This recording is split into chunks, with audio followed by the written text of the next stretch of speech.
What up, everybody? This is your Cosmic Homegirl, and I'm doing the weekly forecast / cosmic weather report for the week of May 31st through June 7th of 2020. OMG, we're already in the month of June. The year is already almost halfway over. 2020 has been wild and just continues to get wilder, right? This is definitely a year that'll go down in the books. It's like every month there's been more and more and more and more and more crazy stuff, right? So I hope everybody is safe out there and doing well, of course.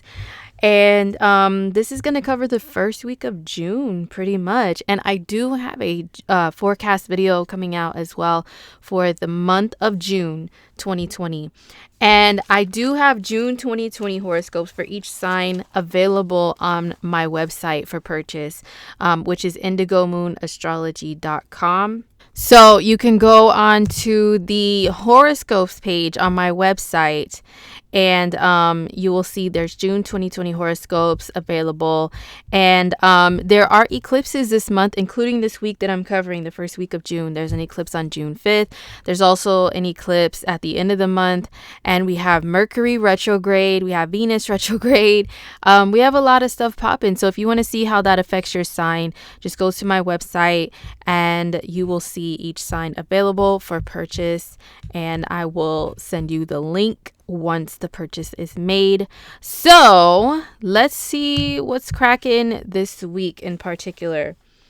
We are building up to Mars coming into a conjunction with Neptune, and also the Sun coming into a square with Neptune. But Mars conjunct Neptune is first. Now the actual conjunction is not gonna happen and be in full effect until next week. But you know how we do over here in these parts of the world, in the astral world. We look at what is building up, and then we look at we know that it builds up over time, a transit, right? A particular aspect. It builds up and then it comes into a conjunction or to the exact aspect. And then it still, progresses, but it fades off. And we look at this by degree. That's why we got to be nerds over here and look at the degrees. So Mars starts off the week being at 12 degrees of Pisces. And because Neptune is a slower moving planet, it's at 20 degrees of Pisces. It stays there pretty much the whole month. So Mars is it's moving closer in degree to Neptune. So it goes from 12 degrees. It starts the week at 12 degrees and it gets up to 17 degrees in this week that I'm covering up until June 7th. So with that being said, this aspect is building up. So what can that do for us? What can that mean for us? So I'll just touch on it a little bit. And, when we get the exact aspect popping next week, I'll talk about it again. But Mars conjunct Neptune. Well, Mars is action. It's movement. So it is actually our physically moving around, running, jumping. It's our sense of direction, too, because, look, it's the circle with an arrow. The arrow's pointing somewhere, right? So we have to go in a certain direction. So because of that, Mars is, when it's in Pisces in general, it can make us a little bit lost in our sense of direction. But especially when it comes in conjunction with Neptune. Neptune rules Pisces. It's in its home sign of Pisces. So there's all this Pisces fog associated with movement. Okay, so a lot of us could be confused a lot of times, not sure which way to go with certain things. And this can mean when you're walking, when you're driving, whatever. And this can mean losing anything that comes in contact with Neptune can make you lose track of time. Not anything, but I mean the major planets that affect our daily routines and movement and functionality, like Mars and Venus, the Sun, Mercury, the Moon, mostly those ones. When they come in contact with Neptune very strongly, it's easy for us to be in a fog and lose track of time, because Neptune dissolves the constructs of time, the boundaries of time. So Mars conjunct Neptune, can make us do the same thing. Oh, I've been doing such and such activity for a minute and I didn't for a while, and I didn't realize how long in time I was doing this for. Like maybe usually you work out for an hour, and this time you weren't really paying attention to the time. You end up working out for like an hour and a half. You're like, dang. Or any activity, anything that you're doing. Um, I would say to be careful driving. This is a be careful driving transit indeed, because Mars can rule like physical, it's like physical like injuries and stuff. Okay, let's just say that. It can rule like injuries, getting injured. So when it's in contact with Neptune, it's like your sense of direction when you're driving can be like spun a little bit out of control, and you can just float off into la la land pretty much. Or if it's not you, it could be other people around you. When you're driving, you need to pay attention to them and their driving. Okay. Mars conjunct Neptune, this can be really good for artistic abilities. Like if you are a dancer, especially if you are a martial artist, if you like to do yoga, you like to do Pilates, any of that stuff. That's like, more dainty movements, or maybe not even always dainty, but it's just like movement with elegance and with style, any of that, with creativity. That's, Mars and Neptune is really, really good for that. So if you fall into any of those categories of any of those activities, you could be on point this week. Okay. So just be careful driving. Be careful with losing your sense of direction with where you're going, getting lost, and maybe even some injuries as a result of carelessness with not paying attention to what's in front of you, on the side of you, and back, whatever. So Mars and Neptune. And Mars is also building up to a square to Venus this week too, which I will get into the exact aspect once we get to that day. What day is, you know what? See, look, Mars and Neptune already at work. I didn't even write down the date of Venus square Mars, did I? Oh, no, I did. Okay, whatever. But yeah, we are building up to the square of Venus and Mars already. So this could be high tension between the masculine and the feminine. Okay, whatever you fall into doesn't have anything to do with gender necessarily, not for everybody. Everybody has certain levels of masculinity and femininity. So whichever side you fall into, you could be kind of beefing with the other side, frustrated with the other side. I've already had friends hitting me up, messaging me about their frustrations with significant others, people they have connections to that are romantic, people they've been dealing with. A lot of ultimatums are coming up, now or never, especially because this is eclipse season too. And eclipses, the effects of them build up like a month before the actual eclipse dates. So it's like eclipse season. The first one's a full moon, which can bring, two opposing sides like going at each other, but then have to come to some sort of breaking point to where there's an agreement to meet in the middle. So with relationships of all kinds, there's like, oh my gosh, so much tension in the air, that now or never, do or die, make or break, like all of that stuff is really, really high, tense in the air right now. So Venus and Mars squaring each other, Venus is like peace, harmony, love, everything's beautiful, I get along with everyone, and lovey-doveyness. And Mars is war, aggression, fighting. And so there's that square, which is tension. So there's a lot of tension in the air just in general in the world right now, but like on a like personal level, which is mostly what I am good with explaining astrology with, is like more interpersonal stuff. With your personal relationships, there could be a lot of tension, like a lot this week. So you might be beefing with your babe, or you guys are on, like, I had a friend message me about a conflict with a significant other over opposing belief systems, and that can definitely be a make or break thing. And this full moon building up in Sagittarius is about belief systems as well. So I was like, yo, it's so apparent, like it sucks, but it's true. That's like what's going on for a lot of people in their personal lives. So there's Venus square Mars, but the tension can lead to maybe some sort of conflict resolution. But it's building right now, you guys. It's building up at the beginning of the week. So it's like the water is slowly boiling. It's like the teapot is boiling and the kettle will whistle once we get to the second, when Venus is exactly squaring Mars.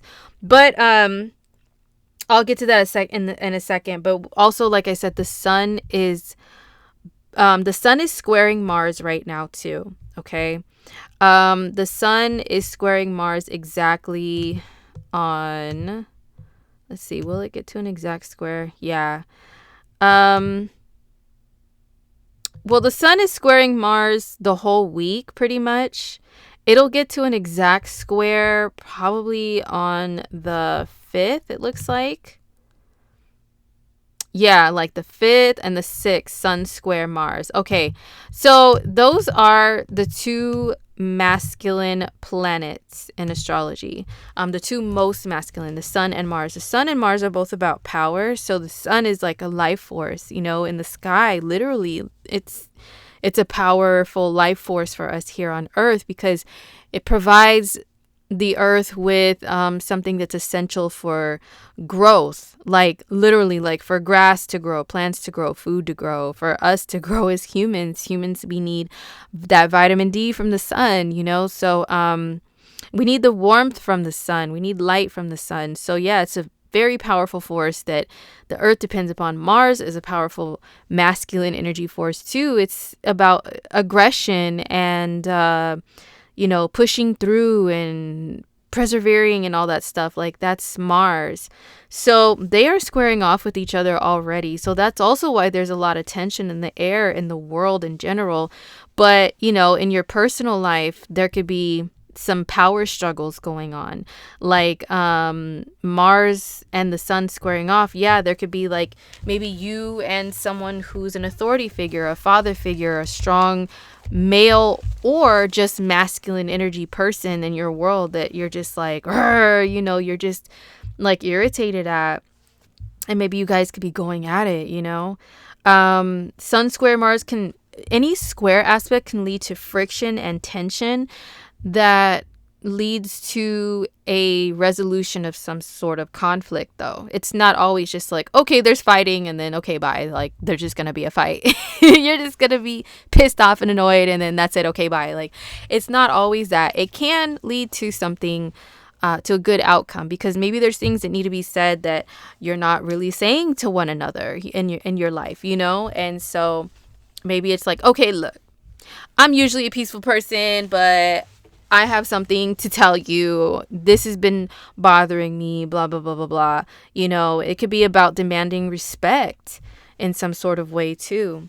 So, but I do give the warning because I am a 7th houser. I'm a Taurus ruled by Venus. We're all about peace. So I will tell you, like, yes, there's so many tense square aspects going on this week that can make your personal relationships very it seemed like they're on the rocks, but maybe they're, like I said, it's like the kettle has been boiling.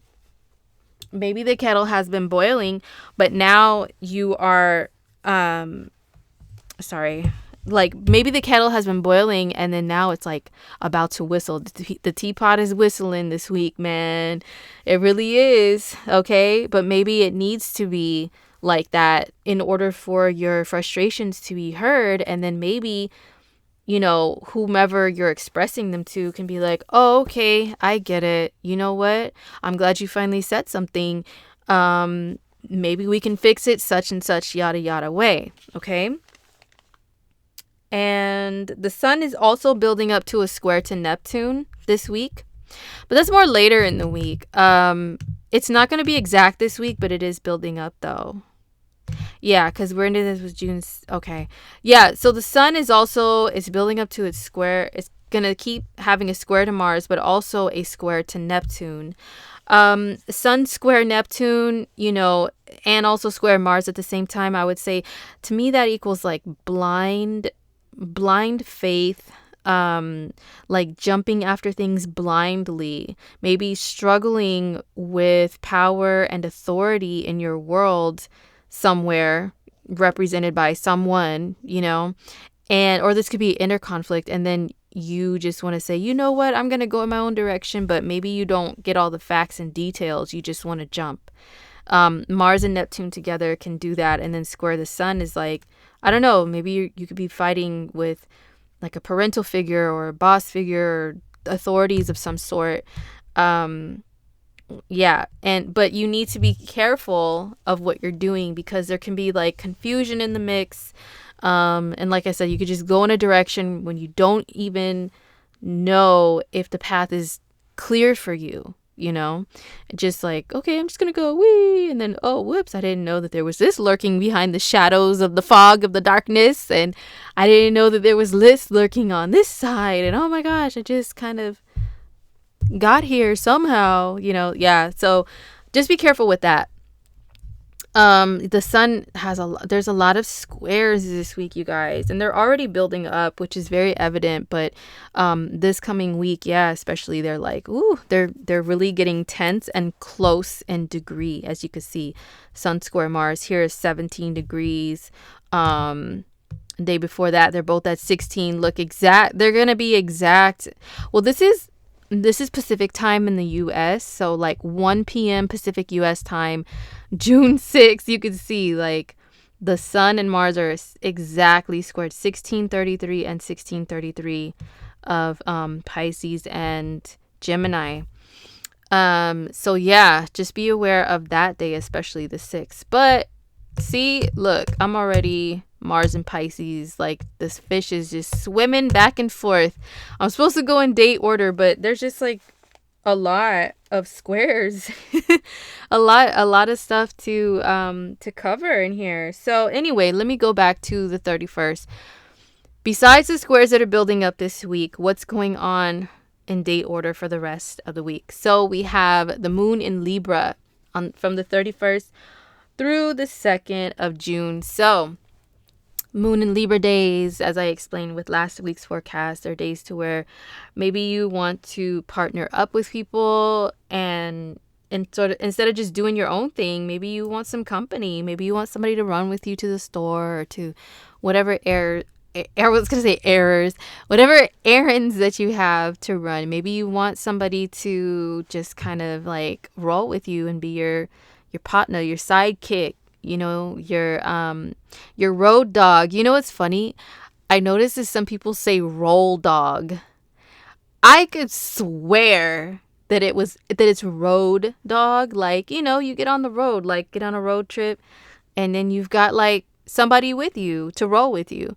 But I guess roll dog would make sense too, because at least in my part of the world, we say, hey, I'm going to roll to the store, or I'm going to go to the store, you want to roll with me, or I'm going to go here, you want to roll with me. Like, that's a slang term that we use. So having a roll dog, I mean, that can make sense too, but still, I don't know. It still sounds a little funny to me. You just want somebody in your company. You don't really want to be by yourself, So when Libra energy doesn't like to be alone. Okay, does not like to be alone. So you may feel like that on the moon and Libra days. It could be a very relationship oriented day. You're more concerned with your looks, more concerned with what looks good, what feels good, all the five senses stuff. Maybe you're into art. Maybe you just want a little bit of peace in your life amongst the chaos. You know what I'm saying? Like a little bit more than usual during moon and Libra days. Okay, so now let's talk about, first of all, June 1st, the first day of June, we have the moon making a square to Pluto and a square to Jupiter. Okay, so moon square Pluto, square Jupiter, that's tension as well. So moon square Pluto, that's like a disturbance of like, Libra energy wants to be just, in this like peaceful zone. And then the square to Pluto, square to Jupiter, that can bring like some paranoia, some, being overly cautious about some things and like not cautious enough about some things. Especially like when you look at the degrees, 17 degrees, 24 degrees, wherever the moon is at. Once it gets closer to the square to Pluto, it could be like more on the paranoia tip. What's the worst thing that can happen? Oh my gosh. And then the closer the square is to Jupiter, it's more so like, okay, well, maybe I don't have to worry so much about tomorrow or about the consequences. But yeah, this is more squares, more tension. Then we have Venus and Mars square, the Sun and Mars square. Like, yeah, just crazy squares this week. But also on the 2nd, this is when, on the 2nd of June, this is when the Sun moves into Scorpio. Okay, so the moon moves into Scorpio. Oh my gosh, Mercury must be already easing into its shadow period, you guys, because, woo, okay. So, the moon in Scorpio, the moon will be in Scorpio June 2nd until June 4th. So those days, you already know, the mood shifts and changes from more lighthearted Libran energy. There's also more air sign energy in the air with the Sun and Venus in Gemini, and then the moon in Libra. It could be like a very social time for people. But then we have the moon moving into Scorpio, which is more like, okay, now I kind of want to keep to myself. I want to go in my own zone. I don't really trust a lot of people right now. It can be very much that attitude. Moon and Scorpio days, yeah, they could be your more private, a little more withdrawn, maybe more into things like murder mystery TV shows. That the ID, there we go, the ID Discovery Channel, the ID channel where they have like all those crazy shows like Deadly Women and I can't remember the names of last month we had a full moon in Scorpio, or in May, we had a full moon in Scorpio, and I discovered this Lorena Bobbitt series on Hulu or Netflix, one of those. And I just started watching it, right? I still have to get through it. But it's crazy because when the moon was building up into Scorpio, I was like really into it. And I hadn't seen a picture of Lorena Bobbitt since I was like a kid, And then they showed her picture from back in the day, from back in the 90s. And I was like, she looks like a Scorpio. Now that I know this stuff, I can look at people and I can see the features of certain signs. So I was like, she looks like a Scorpio. And then plus what was going on with her is very Scorpionic. Like Scorpio rules you know what I'm saying? The lower regions. It rules the genitalia, if you will. And that's what she said chop chop to. Knives and weapons are ruled by Scorpio too. So I was like, oh my God, she has to have Scorpio somewhere in her chart. And then plus this was during the Pluto and Scorpio generation. Yo. So then I went, of course, I had to research and look for her birthday. Sure enough, she's a Scorpio Sun, Scorpio Venus. She has other planets in Scorpio also, and Pluto was like right on her Venus at that time, you guys. Oh my gosh, so interesting to look into that astrologically. But yeah, she is definitely a Scorpio doing what she did. But I'm just saying that to say that when the moon is in Scorpio, we may become more interested in shows like that, or like The First 48, or like horror movies, stuff like that, So it's a little bit of a darker time, darker energy to be focused on stuff like that rather than like art and all this, cutesy stuff. No, not when the moon's in Scorpio. So the moon's in Scorpio for a few days until the 4th. Yeah, until the 4th. Okay, so on the 3rd, this is when we have the Sun in a conjunction with Venus exactly in Gemini. And it looks like it happens, it's like in the late morning on the west coast of the U.S., but it could be the afternoon or the evening more east if you're over there in those parts of the world. So the Sun and Venus together, Venus is retrograde still. She's wreaking havoc, whatever the term is, on people's love lives and their money. Okay, but she has been doing some decent things for some of us. I may do like something that follows up to other Venus retro videos and stuff that I've done about the good things that Venus retrograde has brought, that I have seen from others, observed from others, heard from others, and experienced myself.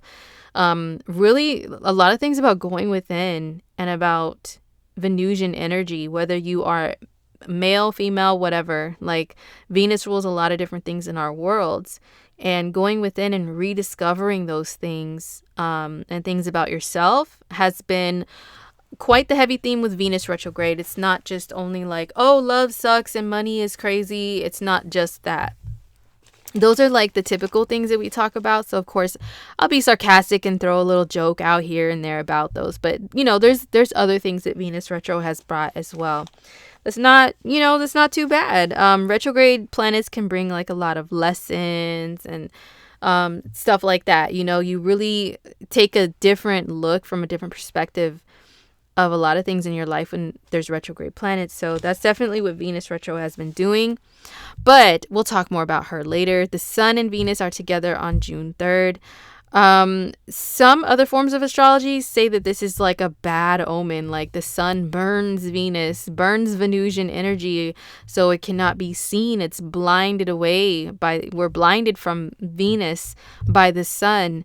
So that means that Venus, things that Venus rules kind of go to the background, and there's other things that are in the forefront, which are like more masculine power and type of an energy because of that. So some people may experience stuff like that this week, to where Venusian matters, they go on the back burner, and the Sun, more masculine power matters, are in the forefront, are like front row, front and center in your life. So some people may be caring less about their appearance this week and more about like their careers or their status, or being seen for and known for other things.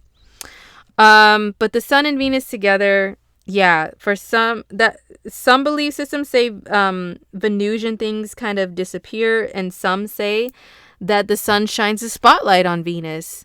So however that plays out for you is however it plays out for you.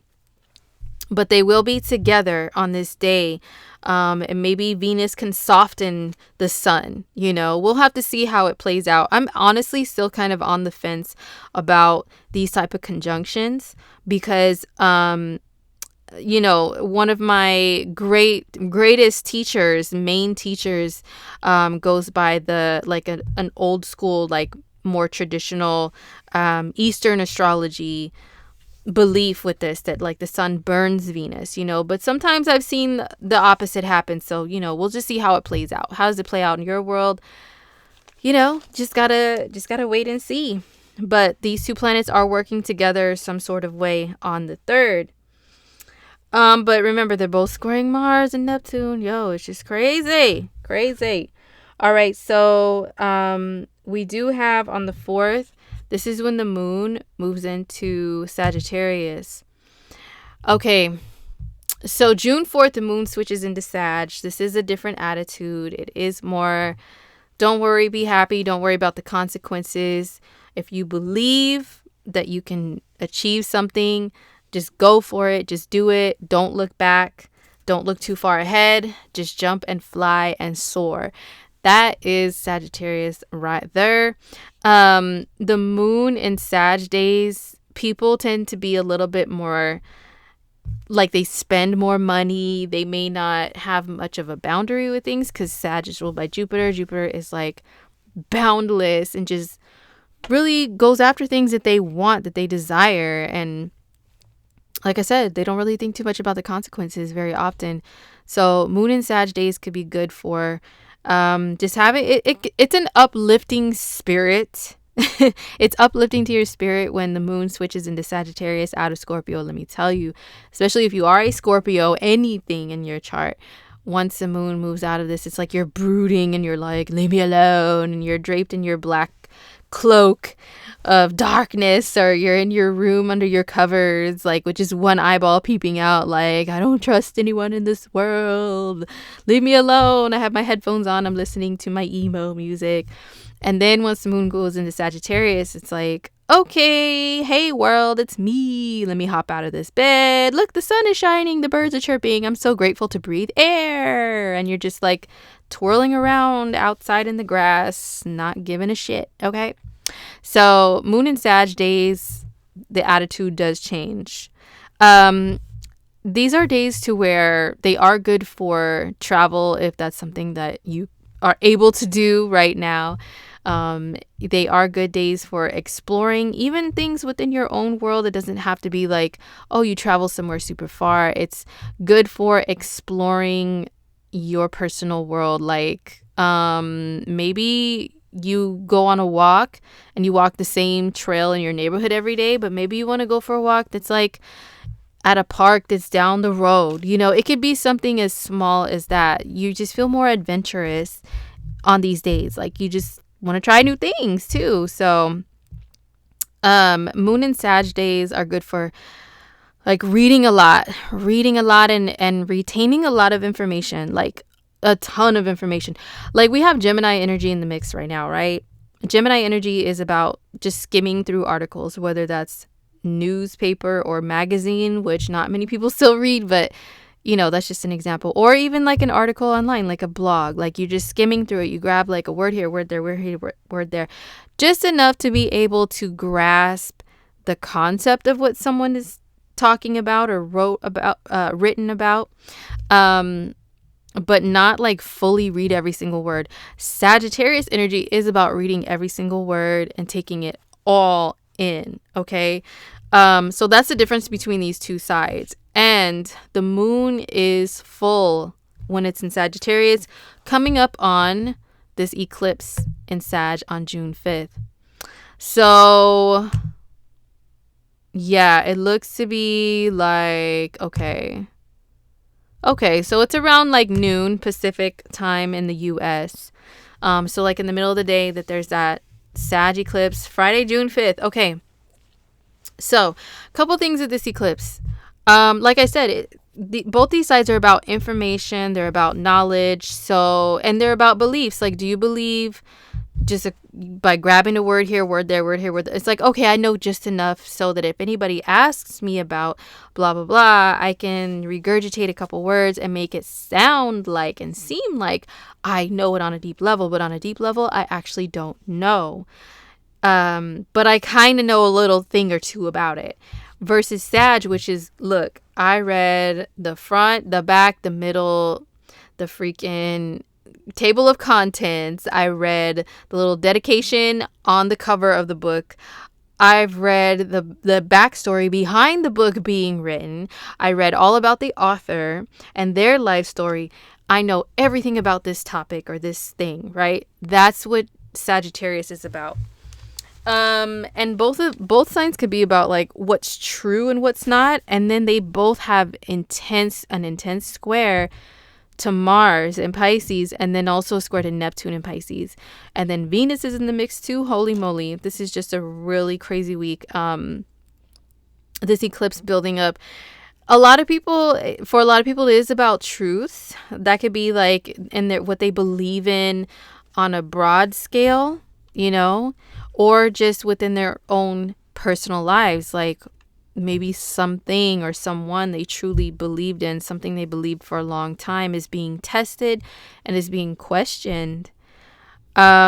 Venus here retrograde, you know, so there could be something involving like relationships with other people. Doesn't always have to be romantic, but usually that's what Venus represents. Or like money, things that you value, anything to do with value of things, value of people, value of yourself is Venus too. And then Mars is action, you know, but it's kind of it's running into this Neptune fog machine, like, yo, I'm not sure where I'm going, but I'm just going. So there is a lot of tension with this eclipse, a lot of different things happening. Now, of course, I will be a nerd and say it depends on where it is in your chart. Okay, it depends on where Sag is, depends on where Gemini is. And also you can count Pisces too. You know, where's that and where are these signs in your personal natal chart to see what's going on. I do cover this eclipse in the monthly videos for each sign that are on my website. Once again, here, okay, I have those for you guys. So if you want to know how it affects your rising sign or sun sign, especially, your moon sign can count too, but especially these signs, I do go into how they're affecting your sign on these horoscopes. So, but yes, this is a very tense full moon. Full moons are usually tense anyway because it's the sun and moon opposing each other. So opposition, you already know just in regular life. What does that mean? Opposing views, opposing beliefs, opposing ideals, opposing morals, opposing whatever, like just viewpoints on things, perspectives on things. So it's like rant, rant, rant, rant, rant, rant, and then you got this too, rant, rant, rant, Mars. Like, oh my gosh, there's just a lot of tension. But like I said earlier, there's some sort of tension that can lead to resolution if that's something that you actually work towards. There's some methods of astrology that say when you have this, which is called a T-square, you look for the missing leg, right? So this is all between mutable signs: Sag, Pisces, Gemini. What's the missing mutable sign to where there's no planetary activity? It's Virgo. So maybe you could look to Virgo-like things in order to heal any issues that the T-square tension is bringing up in your life. So, maybe cure the tension by doing Virgo stuff, being of service to others, being very helpful, looking into health, organizing things in your world, organizing your schedule, looking at your schedule, your daily routine, your daily regimen. How can you improve that? Maybe just going on a big old cleaning spree. Especially with the Rona floating around. I mean, I don't know. Maybe you can do that in order to ease some of the tension of the eclipse. Because all of this, maybe you can do that. But yeah, this eclipse though, it is going to be about, what's true and what isn't, so it's about what you believe. Maybe because Sagittarius could be like political beliefs, religious beliefs, and stuff like that. I don't get too deep into stuff like that because I don't really care to battle it out with people. It's exhausting. No thanks. Everybody has their own thing, their own beliefs, whatever. But whatever that means for you, maybe there's something that changes with it. Maybe you're challenged. Like I said, maybe you believed something for a long time and stood by it, and then now it's being challenged from an outside force, and you're like, oh, you know what? Wow, maybe this isn't what I thought it was, or maybe I was wrong, or maybe I should seek out further knowledge on this than I already have. Maybe I thought I knew everything, but I don't, because Sag energy could be very know-it-all. So if you can be very know-it-all about certain things in your life, maybe that's going to be challenged, like different views, because Gemini energy sees a lot of different sides to things. And so does Pisces too. Pisces is like the seer of all. It's the last sign of the zodiac. Sagittarius, it seeks out knowledge and stuff. But Sag energy, to be honest, I've known a lot of Sag people. I've dated Sages. Once they really truly believe in stuff, they go hard. They go hard. They go really hard for whatever they believe in. And they could be very stubborn. So they could be very stubborn, like once because look, it's an arrow. An arrow represents Sagittarius. Once they set their sights on something, they shoot that arrow. They're like, that's what it is, and that's where I'm going from. Imagine this arrow also being like a finger pointing at you, like, no, this is what it is, this is what it isn't. So there could be a lot of that going around. So a lot of challenges to beliefs definitely popping up with this full moon. But yeah, if you want to know how it affects your sign, you can get a horoscope, or if you know your chart well enough, you know where these signs are in your chart once again, and what houses they're in. That's how you know what's affected. Okay, so we have the moon is in Sag. It continues to be in Sag the 5th, the 6th, and then on the 6th it changes into Capricorn. So this is when the authoritas really step in, so to speak. When the moon is in Cap, it's going to join Pluto, it's going to join Jupiter eventually. But moon and Sag days could be days to where people, like I said, they just kind of like woo and jump and fly. And they don't worry about the consequences. And then once the moon hits Capricorn, then the consequences police come out. That could be anyone in your life, or this is an inner thing. Like a lot of times I've seen when the moon is in Sag, people will party, right? They'll party real hardcore.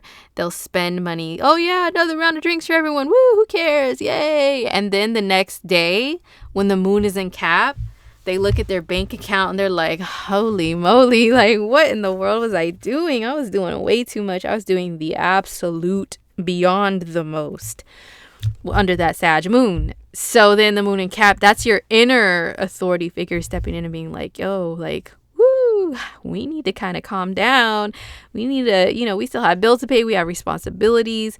Capricorn rules responsibilities. So this could be just like an inner thing going on with you, not always like some authority figure or parental figure stepping in like, yo, like, hey, what are you doing, kid?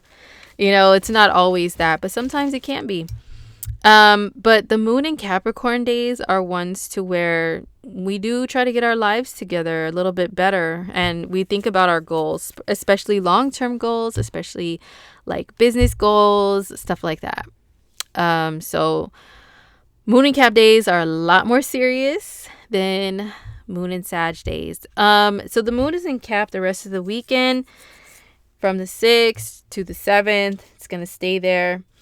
And this can be a time to where maybe you won't really be like in a lot of people aren't really in a partying mood anyway, but the mood rules are moods. So our mood and our attitude could be just so much more serious under the moon in Cap. But like I said, if you've got goals, if you've got work to do, this is a really good moon phase for such things.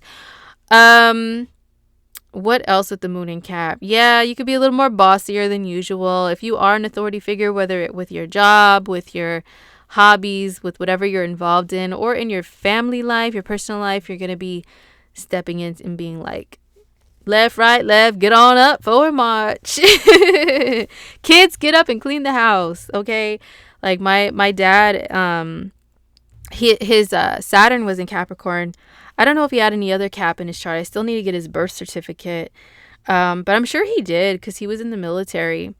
But he treated us kids like we were in boot camp all the time when I was growing up. He was one of those parents, like Saturday mornings, we'd be wanting to just sit there, eat our cereal, watch our cartoons, not be bothered until after like 1 p.m. and then maybe get ready for the day and then go outside to play with our friends. It's the weekend. We don't have school. No worries, right? Nope. Not according to Pops.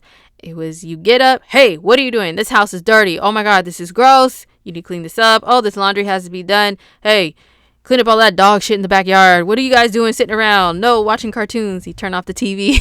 This room is a mess. What are you doing? Yeah, that was, Drill Sergeant Pops. So moon and Cap days could be days to where you feel like that or other people are acting like that. And you're just like, whatever, fun snatcher. You know where I got that term fun snatcher from? I used to watch earlier seasons of the Braxtons, like the Braxton Family Values. Toni Braxton and all her siblings and her family. And her sister Trina is a Sag. And she used to call her husband Gabe. I think, was Gabe a Cap or a Sag or Scorpio? I don't know. I know he was born somewhere at the end of the year. Yeah, rest in peace to Gabe. I know he's passed on or whatever. But her husband, Gabe, he was more serious, right? And he was a businessman. And she would always call him the fun snatcher. Of course, a Sag is going to say that, oh, you're making me be responsible. You're a fun snatcher. So, yeah, after woo, then the moon and Cap sits in. Hey, what's all this mess? Oh, man, fun snatcher, moon, Cap, Capricorn moon.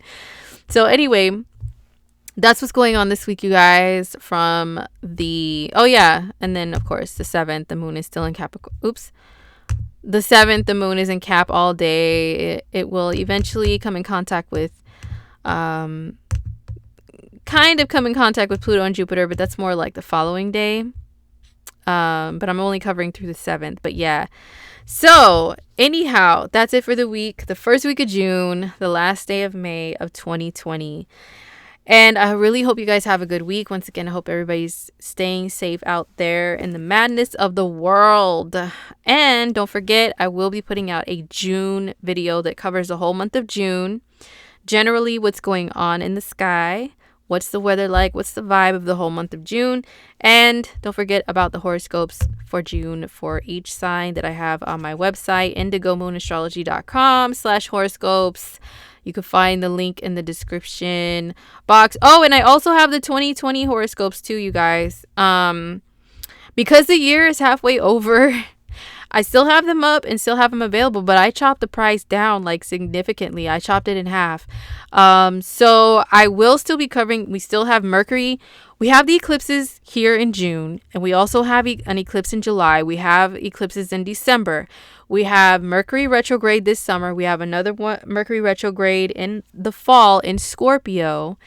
And we also have Mars retrograde for half of the year in Aries. Lord have mercy on this world with Mars in Aries for 6-7 months. So how all of that affects you. If you still want to find out by your sign, the 2020 horoscopes are still available. Okay. And there's still a lot of valuable information for you for the rest of the year on those forecasts. So you can get a June or you can get a yearly one for 2020. So yeah, those are on my website. Link is below. So have a good week, you guys, and I will see you in my next video. Peace.